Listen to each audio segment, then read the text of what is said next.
السلام علیکم ورحمۃ اللہ وبرکاتہ۔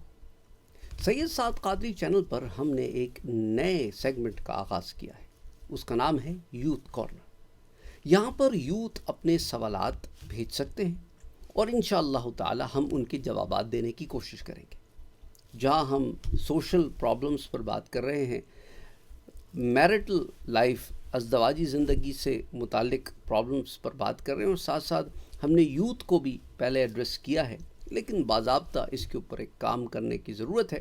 تو اس ضمن میں جو پہلا سوال آج ہم ڈسکس کریں گے اس کا تعلق ہے ہارم پرنسپل سے۔ ہارم پرنسپل کیا ہے؟ ہارم پرنسپل ایک بیسک پرنسپل ہے جس کے تحت یہ بتایا جاتا ہے کہ اگر آپ کے کسی ایکشن کی وجہ سے کسی کو تکلیف نہیں ہو رہی ہے تو آپ کا یہ ایکشن جسٹیفائبل ہے، یعنی آپ یہ ایک ایکشن کر سکتے ہیں کیونکہ اس سے کسی کو تکلیف نہیں ہو رہی ہے۔ تو بظاہر یہ بڑا اچھا معلوم ہوتا ہے کہ ہاں بھئی ہمارے ایکشن سے کسی کو تکلیف نہیں ہو رہی ہے، تو ایسا ایکشن کرنے میں کیا مسئلہ ہے، کیا مضائقہ ہے، واٹس رانگ ود دیٹ؟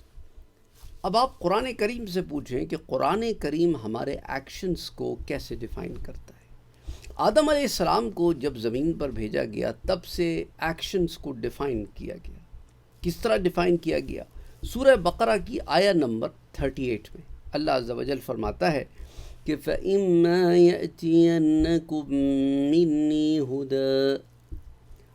آدم علیہ السلام کو بھیجا جب زمین پر تو کہا کہ اگر تمہارے پاس میری طرف سے کوئی ہدایت آئے تو فَمَن تَبِعَ هُدَايَ فَلَا خَوْفٌ عَلَيْهِمْ وَلَا هُمْ يَحْزَنُونَ۔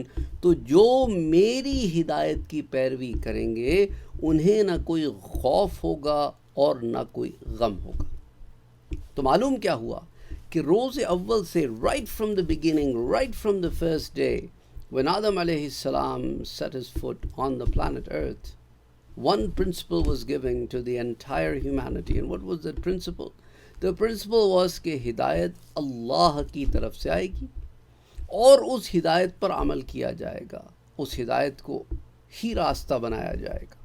تم خود زندگی گزارنے کے پرنسپلز ڈیفائن کر کے انہیں جسٹیفائی نہیں کر پاؤ گے۔ اور ہارم پرنسپل میں بہت سارے معاملات آتے ہیں۔ مثال کے طور پر ایک شخص اگر اپنے آپ کو تکلیف پہنچانا چاہتا ہے تو ہارم پرنسپل کے مطابق پہنچا سکتا ہے، کیونکہ اس سے کسی دوسرے کو تکلیف نہیں ہو رہی۔ اور اسلام کیا کہتا ہے، قرآن کیا کہتا ہے کہ جس طرح تم دوسروں کے معاملے میں جواب دہ ہو ویسے تم اپنی ذات کے معاملے میں بھی جواب دہ ہو، ٹھیک ہے؟ تو اسی لیے ہارم پرنسپل یہاں پر ایک مسلمان کے لیے یوں فیل ہو جاتا ہے کہ مسلمان جو ہے وہ اپنے عمل جو اس کی ذات سے متعلق ہے اس پر بھی جواب دے۔ آپ اپنے آپ کو تکلیف نہیں پہنچا سکتے، اپنے آپ کو آپ کسی بھی قسم کی مشکل میں نہیں ڈال سکتے جان بوجھ کر، کیونکہ آپ ان نعمتوں کے جواب دہ ہیں جو اللہ عز و جل نے آپ کو عطا فرمائی ہے۔ تو ہدایت کا سرچشمہ اللہ عز و جل کی ذات پاک ہے کہ ہدایت وہیں سے آتی ہے اور انبیاء اور رسولوں کے تحت آتی ہے، اور یہی لا الہ الا اللہ محمد رسول اللہ صلی اللہ علیہ وآلہ وسلم پڑھنے کا مقصد ہے کہ ہم نے اللہ کو اپنا خدا، اپنا الہ، اپنا پالن ہار مانا ہے، ہم اسی ہی کی عبادت کرتے ہیں، اسی ہی سے مدد مانگتے ہیں، اور اس نے اپنے انبیاء اور رسولوں کے ذریعے ہم تک تعلیمات بھیجی ہیں، اور ہم حضور صلی اللہ علیہ وآلہ وسلم پر ایمان لائے ہیں اور آپ کے بتائے ہوئے راستے پر چلیں گے کہ یہی صراط مستقیم ہے۔ اس لیے ہم دعا بھی مانگتے ہیں کہ باری تعالیٰ غیر المغضوب علیہم ولا الضالین، ہمیں ان لوگوں میں شامل نہ فرما جن سے تو ناراض ہوا، ان لوگوں میں ہمیں شامل نہ فرما جن پر تیرا غضب ہوا۔ تو بہرحال اس طرح اور بہت ساری ڈس ایڈوانٹیجز ہیں جسے ویسٹرن کنٹریز میں بھی ہارم پرنسپل کو لے کے ڈسکس کیا جاتا رہا ہے۔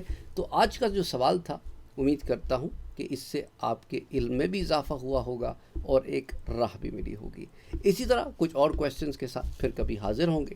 اپنا اور اپنوں کا بہت خیال رکھیے گا، کویسچنز اپنے بھیجتے رہیے گا۔ اسپیشلی یوتھ کے لیے یوتھ کارنر ڈیزائن کیا گیا ہے۔ السلام علیکم ورحمۃ اللہ وبرکاتہ۔